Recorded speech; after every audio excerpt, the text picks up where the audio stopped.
reka mukengurukire inshuti banywanyi bacu mukomeje kumviriza ibiganiro n'amakuru byacu muherejyane no ku migabane y'amakungu yakura abahereye mu karere k'ibiyaga binini kanamwe muhereye mu gihugu cyacu cyiza cy'u Burundi mu makomine agiye atandukanye turi ku igenekerezo rya 28 Rusama 2024 tukaba tugarukanye amakuru atosoye abatojwe n'amenyesha amakuru bacu baherereye ijya nino cyane cyane nka mwaje gufyonda sabone kutarabikora amanuka munsi video uracubona ijambo sabone fyonde ko uracubona kazogera nyene fyonde ko amatoje turabana amakuru tukugeza kuri imbonesha kure imwe rudende ibagezaho amakuru ari kuvugwa ngaha mu gihugu cy'u Burundi ndetse no mu seruko bwa Republika Iharanira Demokarasi ya Kongo.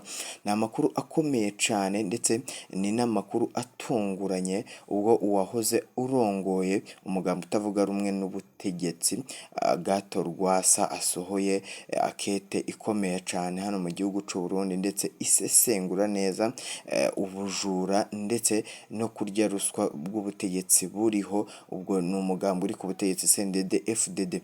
Yagaragazaga muri iyi baruwa byinshi bijyanye n'umugambi uri ku butegetsi CNDD FDD General Bunyoni nk'uko mwibaruwa bivugwa ndetse anagaragaza byinshi cyane bijyanye nuko ubutegetsi bwa General Major Evariste Ndayishimiye buri gutega imitego igiye itandukanye mu bategetsi bagiye batandukanye ari nako ngishaka kuziba amatora no kwiba amajwi muri manda ye ya kabiri y'umukuru w'igihugu cy'u Burundi. Akaba yagaragaje byinshi bijyanye n'amatora na Kiliziya Gatolika ngaha mu gihugu cy'u Burundi. Abasaridoti bakaba bagize icyo basaba ubutegetsi buriho ndetse n'icyo bifuza uko amatora yazagenda. Nibyo tugiye kugarukaho mu buryo bw'idonido ndetse tugiye kuganiraho muri iki kiganiro. Mbahaye ikaze ndetse no muri aya makuru agezweho muri iri joro ari nako tubakengurukiye nshuti mugabo mwe mwaje gufyonda sabone kutarabikora amanuka munsi y'video nyine ubashe kujya ubona ibiganiro byacu 5 kuri 5 ndetse dukomeje no gushimira byimazeyo inshuti n'abanywanyi bacu baherereye mu gisagara ca Bujumbura ndetse na Kibitoke nk'uko bisanzwe. Munyemere dutangira n'ivyaya makuru rero ari kuvugwa ashyizwe hanze n'uwahoze ari arongoye umugambi uri ku butegetsi avuga uburyo ki biri gukomeza kugenda bibamo ubujura n'ubusuma bugiye bukomakomeye ngaha mu gihugu cy'u Burundi. Ni hanyuma y'umugambi utavuga rumwe n'ubutegetsi seneri murabizi uhora uhanganye bikomeye cyane na CNDD FDD. Wahoze rero urongoye uyu mugambi uri ku butegetsi seneri utavuga rumwe n'ubutegetsi ariwe Agato Rwasa akaba asohoye akete ikomeye cyane mugabo hano mu gihugu cy'u Burundi kabiri kuvugwa muri iri joro ndetse akaba ari nayigezweho mu gihugu cy'u Burundi dore ko uyu yagaragaje n'ubwicanyi bari kugerageza kuba bamukorera kubera ko yavuze ko umutekano we utifashe neza kubera ko ngo hari abashatse kumwica mindwi ishize ariko Imana ikinga akaboko nk'uko yagiye abigaragaza muri iyi akete. Iyi akete rero ayigaragarije ndetse anayandikiye abarundi muri rusange nk'uko nawe yasoje abivuga. Gato Rwasa yagaragaje ubusuma ndetse n'ubugambanye bw'umugambi uri ku butegetsi CNDD FDD rero akaba ariyo nawe General Major Evariste Ndayishimiye uyu urongoye igihugu cy'u Burundi akaba ari nawo abarizwamo.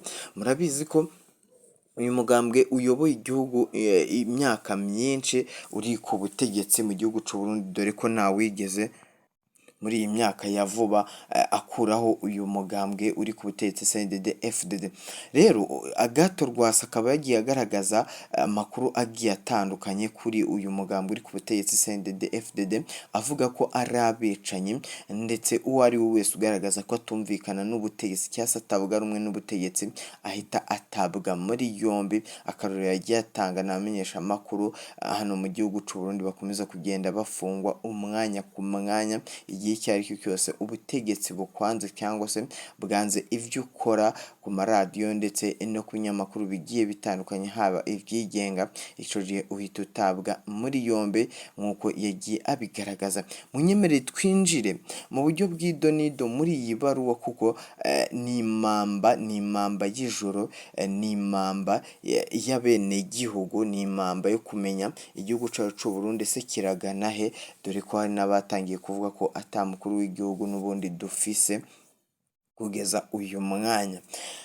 uyu Agathon Rwasa ubu ngubu ntabwo bizwi neza aho ari mugabo, akaba yatangaje ko mu ndwi ishize aribwo hagaragaye amakuru ko hari abashaka kumwivugana kuba bamuvutsa ubuzima, akaba ari nacyo cyatumye ngo yandika iyi baruwa kuko umwanya ku mwanya ngo yakwicwa n'umugambi uri ku butegetsi CNDD-FDD. Uyu nguyu yabujijwe bikomeye cyane kuba yakwambuka igihugu cy'u Burundi, dore ko bavuze ko ndetse banamutegetse kuba mu gihugu cy'u Burundi ibihe bye byose. Amakuru rero agakomeza aza avuga ko Agathon Rwasa yashyize hanze iby'ubutegetsi bwose, dore ko murabizi ko ari umunyepolitike ukomeye cyane rero Agathon Rwasa mu gihugu cy'u Burundi.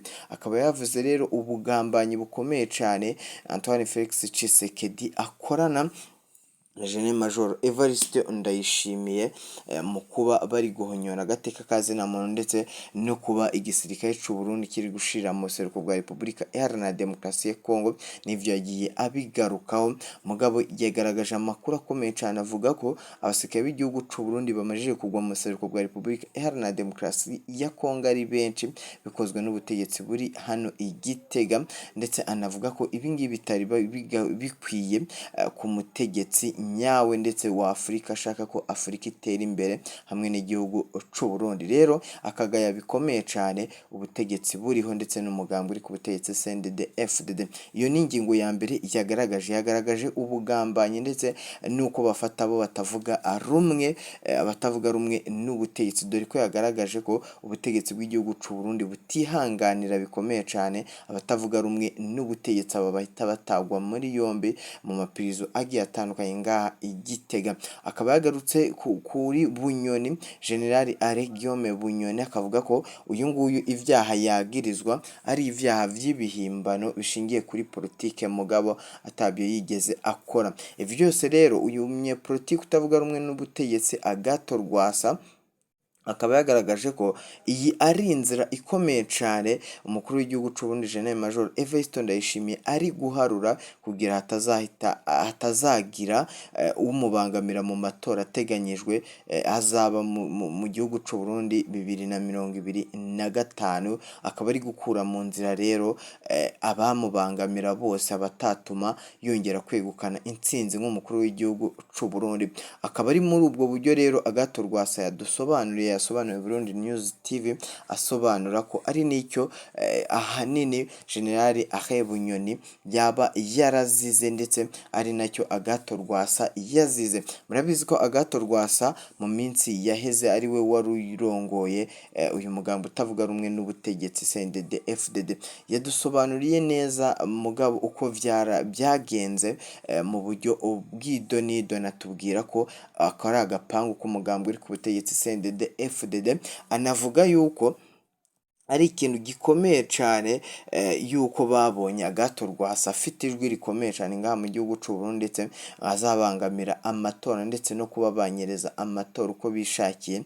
Bityo rero baramugambanira, bajya mu bamembure nk'uko yabivuze, batangamo igiturire, bityo bamukura ku butegetsi, batangira kuzanamo umwijyane, dore ko yandikiye mushikiranganzi ujejwe intwaro yo hagati, ariko uyu nguyu amutera utwatsi amugaragariza ibibazo biri mu mugambi CNDD-FDD, anasaba inkunga leta, ariko icyo gihe imutera utwatsi. Icyo gihe rero nibwo ubutegetsi bwakoze akagambane n'umugambi uri ku butegetsi, bamwe mu batavuga rumwe nanone na Agathon Rwasa babaha amahera akomeye cyane, bamutembagaza ku butegetsi bwo kuyobora uyu mugambi utavuga rumwe n'ubutegetsi ukomeye cyane ngaha mu gihugu cy'u Burundi CNL. Ibi ngibi rero akaba asesengura avuga yuko iyi ari inzira yo gutegura kwiba amajwi azava mu matora ndetse no gushaka kugundira ubutegetsi bw'igihugu cy'u Burundi. Yanenze ubutegetsi bwa Gen Major Evariste Ndayishimiye, avuga ko anana kimwe icyagejeje kuri iki gihugu, ndetse anavuga yuko ibintu ahubwo byarushijeho gukomera, kubera ko ngo uyu munyepolitike Gen Major Evariste Ndayishimiye murabizi ko ari n'umusoda ukomeye cyane mu gihugu cy'u Burundi. Akaba Agathon Rwasa asesengura ko we yagiye muri politike z'ahandi zitamureba, no mu bibazo by'ibindi bihugu byo kujya gukemura ibibazo bya Repubulika Iharanira Intwaro Rusange ya Kongo vya Kinshasa, yirengagije ibibazo biri mu gihugu cye, ari nabyo agaragaza ko ari intege nkeya z'umugambwe uri ku butegetsi CNDD-FDD, ngo ari nayo mpamvu Burundi butatera imbere mu gihe bakiyoborwa n'umuperezida wirebera ibibazo by'abandi abanyagihugu, asize abanyagihugu biwe bari mu bukene, urubyiruko rwarabuze akazi, ndetse akanagaragaza ko ari imibare igaragaza ko abakenyezi mu gihugu cy'u Burundi batize ari benshi, umugabo n'umutekano mukeya uri mu gihugu nawe ari muke, dore ko yanavuze ko ibi bitero vyabaye hariya i Bujumbura mu mugwa mukuru w'ubukungu Bujumbura, yavuze ko ari agatego ndetse ari na politike y'imikino, ari inkinamico iri gukinwa n'umugambi uri ku butegetsi CNDD-FDD kugira bahuma amaso abanyagihugu kandi babagaragarize ko hari icyo bakoze mu myaka CNDD-FDD imaze ku butegetsi. Ariko Agathon Rwasa arakomeza kugenda agaragaza amakuru akomeye cyane avuga yuko igihe kigeze kugira ngo CNDD-FDD ive ku butegetsi, irekure ubutegetsi, hajyaho undi mugambwe. Avuga ko iyo ariyo diplomasi ndetse na demokarasi yuzuye yakagombye kubaho nk'igihugu cy'u Burundi. Yafashe akarorero gakomeye cyane, agiye afata igihugu cya Tanzania atangamo akarorero. Iki gihugu cya Tanzania murabizi ko atamwijyane ubayo, kandi yagaragaje ko iterambere ry'iki gihugu ryihuta kubera ko anabagwanira ubutegetsi muri iki gihugu bazinze umugozi umwe, bafata ipfundo rimwe bose mu gihugu cya Tanzania. Agathon Rwasa agaragaza ko igihugu cy'u Burundi uko vyagenda kose kizageraho kikamera nka Tanzania, abantu nk'aba harimo General Major Evariste Ndayishimiye bagundira ubutegetsi kandi atacyo bamaze, bakagera igihe bakavaho. Nuko rero ngo igihugu cy'u Burundi arico c'abanyagihugu, ngo kikagera igihe kikamera nka Tanzania nk'uko yakomeje kugenda abigaragaza. Yakomeje no kugenda ni byinshi mugabo ni amakuru meza kandi menshi adushushanyiriza igihugu cy'u Burundi uko cyifashe. Agathon Rwasa yakomeje kugenda agaragaza amakuru akomeye cyane, avuga yuko igihugu cya Tanzania cyinjiye muri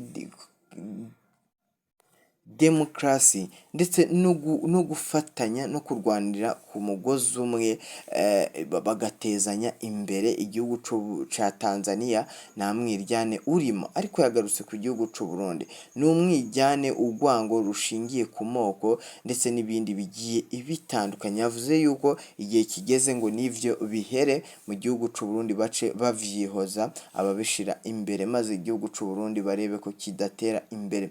Kandi akomeza kuvuga ko no kuba igihugu cy'u Burundi kidatera imbere nuko kimaze imyaka myinshi kiyobowe n'umugambwe umwe CNDD-FDD, utemera ko n'abandi batanga ibitekerezo. Yagarutse ku bwicanyi ndetse no gufunga umunwa abatavuga rumwe n'ubutegetsi, cyane cyane babatera ubwoba ko bari abafunga, dore ko yashingiye no ku makuru yaduhaye avuga ko nawe ubu ngubu bari kumutera ubwoba ngo ahagarike kuvuga ndetse cyangwa se bamufunge, dore ko ubwoba bwa mbere ngo yabutewe igihe yangigwaga kuba yajya hanze y'igihugu cy'u Burundi. Ubu bikaba bivugwa ko ari mu gihugu cy'u Burundi kandi bitazwi neza, ndetse akaba atifuza ko tuvuga naho aherereye. Agathon Rwasa ni umunyepolitike w'umuhanga wuje ubwenge, wifuza igihugu cy'u Burundi ko kijya hejuru. Ariko si ivyo byonyine, Kiliziya Gatolika no mu gihugu cy'u Burundi yagaragaje amakuru akomeye cyane, nayo ivuga yuko iki gihugu cy'u Burundi nacyo gikwiye kwigira ku bindi bihugu, ndetse Kiliziya Gatolika yakomeje gusaba ubutegetsi buriho yuko igihe kigeze ngo igihugu cy'u Burundi gihanga amaso ahazaza y'igihugu cy'u Burundi ndetse n'abana b'igihugu bahazaza. Ibi ngibi rero ni ibikomeza byo kwigundagazaho ubutegetsi. Bashimangiye amakuru neza, bavuga ko naho ubutegetsi bw'u Burundi bwaba buri kuganisha igihugu cy'u Burundi. Basavye ko ayo manyanga ndetse n'ibikomeje kuvugwa ku bijyanye n'amatora, basaba ko komisiyo y'amatora mu gihugu cy'u Burundi yaba maso kandi kirinda uburiganya, ndetse cyanasaba igihugu cy'u Burundi kutivanga mu ntambara za hato na hato. Igihugu c'u Burundi ndetse gikomeza kwivanga mu bintu bigiye bitandukanye, mugabo rero Kiliziya Gatolika ikaba yahereyeho inenga ivuga yuko hari ivyo leta ijamo kandi bitagakwiye, ahubwo yagaciye ivyihoza igahangana n'ikibazo cy'abene gihugu gikomeye cane cyo kubura ibifungurwa ndetse n'iterambere muri rusange. Kiliziya Gatolika kandi yongeye kunenga bikomeye cane abakomeza gukandamiza n'itangazamakuru no kuba bafunga itangazamakuru, dore ko abamenyesha amakuru hara mu gihugu c'u Burundi bakomeza gutabwa muri yombi. Kiliziya Gatolika rero yamaganye ivyo vyose ivuga ko bitagakwiye, ndetse nk'ubutegetsi bugendera mu Mana ndetse bwizera ko Imana ishoboye byose ntibwagakwiye gukora politike mbi nk'iyo baziza abantu busa babafungira ahantu hagiye hatandukanye. Nivyo Kiliziya Gatolika yakomeje kugenda igaragaza mugabo.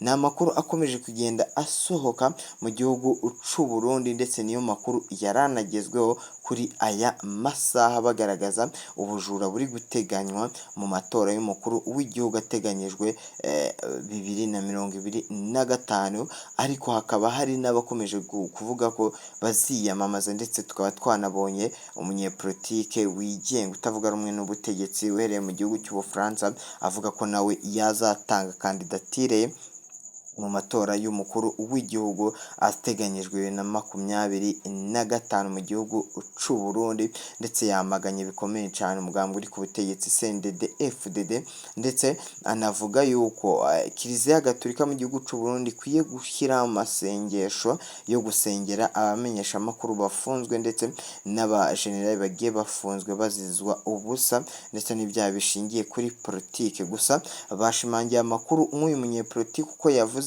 ko General Major Evariste Ndayishimiye azabiryozwa mugabo azabihanirwa nawe, aho ari kugenza igihugu c'u Burundi ndetse n'abanyagihugu muri rusange. Nayo makuru yaragezweho, mwakoze kubana natwe, ariko kubatayumvishe ndetse no kubatafyonze sabone niko karyo ngo muyifyonde, hama tuje turabana mu biganiro n'amakuru tubagezaho kuri imbonesha kure yanya nayo yacu Burundi News TV. Mwakoze kubana natwe, ijoro ryiza.